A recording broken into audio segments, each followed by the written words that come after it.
Welcome back, you filthy exiles. So, I have been working on the Smite Zerker. I finally got its last ascendancy. It's at level 77. I'm not going to go into any great detail in this build, but at this stage of the game, because it's still very much in progress. Currently, there are some changes I had to make from the initial tree, which was we had to take Defiance to get Leech up, because Leech just becomes a real problem in defensiveness. I still have to allocate a second Feed the Fury, Fuel the Fight, Heavy Hitter node, which is going to go up here. Some other things, really not much else. Everything else sort of worked the way that I predicted it would. From a gearing perspective, I'm now running a 6-link brass dome. The helm is just an all-resist life helm, pretty straightforward. Amulet is running a Tribal Fury Anoint, and this has got physical damage to attacks, accuracy, crit multi, all resist, life leech, and elemental damage. So probably very hard to get, but if you can get it, get it. The staff, as we spoke about originally, with about 523 DPS. If we have a look at it, though, it's got about 897 sort of DPS at the end of the day, but we can definitely get a better staff. +1 to strike skills for targets nearby, or enemies nearby in my gloves. Chains of Emancipation, and also Rot Blood, and then basically I've got Temporal Chains in that, so I Temporal Chains enemies. Basically, that's got a good resistance, does 18% increased, a good increased reservation efficiency rate. Now the aura affects me until Chains of Emancipation kick in, and then you lose Temporal Chains when you gain max rage. When you get to 25 max rage, you become curse immune, and so it no longer affects you. I'll just go into D&D mode.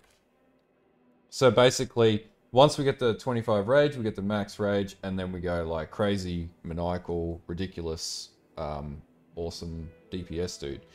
I've also got another ring with all resist, life gain on hit, which really doesn't have a lot of effect, and global strike chance, critical strike chance. Boots, all resist, a little bit of life, movement speed, and also nearly 100 regeneration because we have to deal with the rage somehow, and I'll talk about that soon.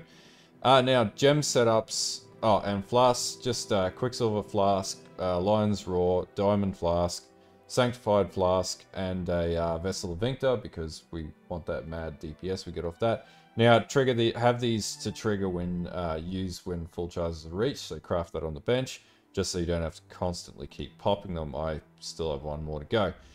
So in the gem setup vicinity, so we got Smite in the chest. As you can see, the gems are still pretty low because they've been mucking around.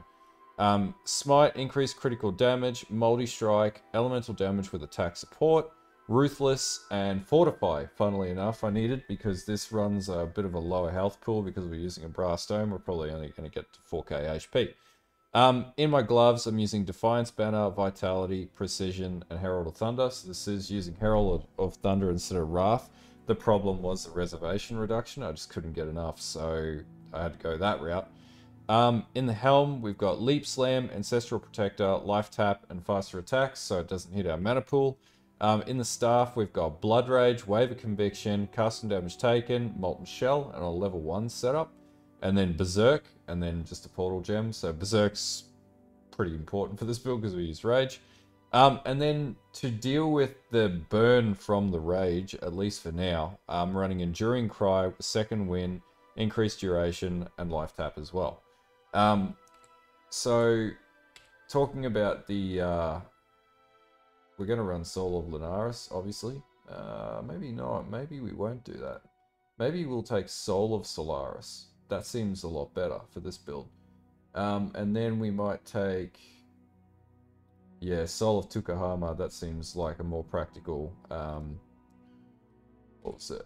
more practical Pantheon to go with. So we haven't even been rolling that. That's how fresh this build is.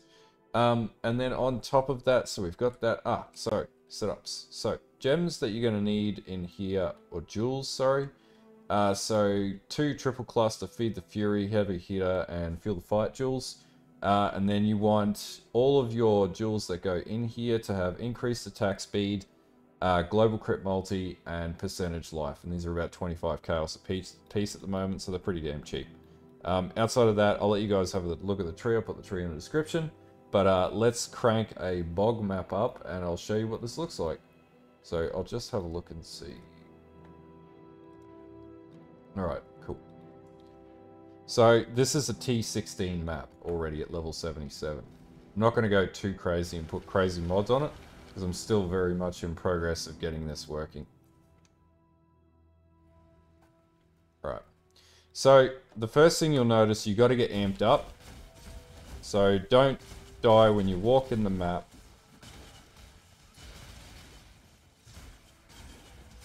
Once we get to 25 rage, we're good. And you'll notice that when it hits 25 rage there, it'll go mental. So that's why we're running Enduring Cry. And we'd almost be there. There we go. We got 25 rage.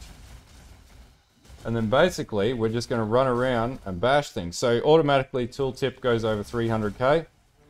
About 325. Hit that. Yep, about...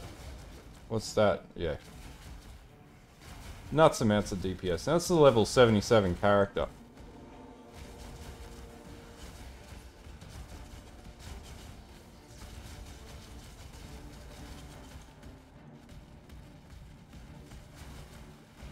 And you know, this is only going to go up because I haven't even allocated the second large cluster. So tooltip's probably going to hit a 500,000.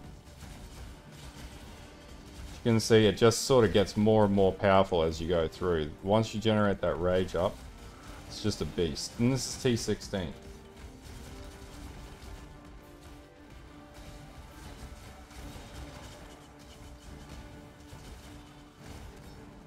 So hopefully we can find the boss soon, and I'll show you what it looks like when you pop the damn rage on it.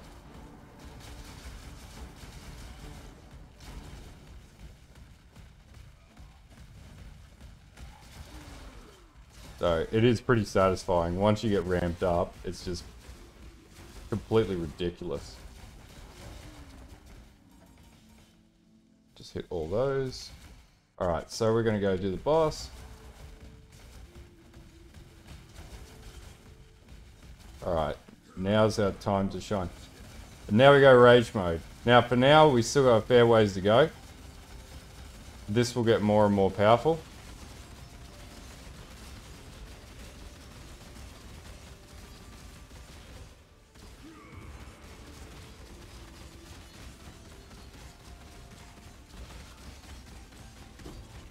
Now, still a work in progress, but that's a T16 map already at level 77. We've got 13 more nodes before level 90. In those 13 nodes, we'll be able to allocate our full small cluster. So pretty much the next moves from here are to allocate this here, get our second cluster in there. That's going to increase our crit. That's going to increase everything. Also on top of that, bearing in mind that's a level 10 fortify and a level 14 increased critical damage. And Smite's not even level 20 yet. Nothing is full spec level.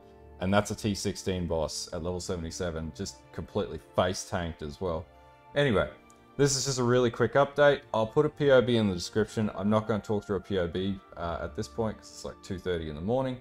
Yeah, if you've got any questions about this, let me know in the description. As far as is it working, yeah, it's doing T16. I'm moderately confident I'll be able to get it to Cyrus A8. I'm not too sure. Budget-wise, it's actually not that expensive to do this build. It's pretty cheap the way that I'm doing it, at least the approach that I'm taking. Anyway, until next time, like and sub, and have a good one, and bye.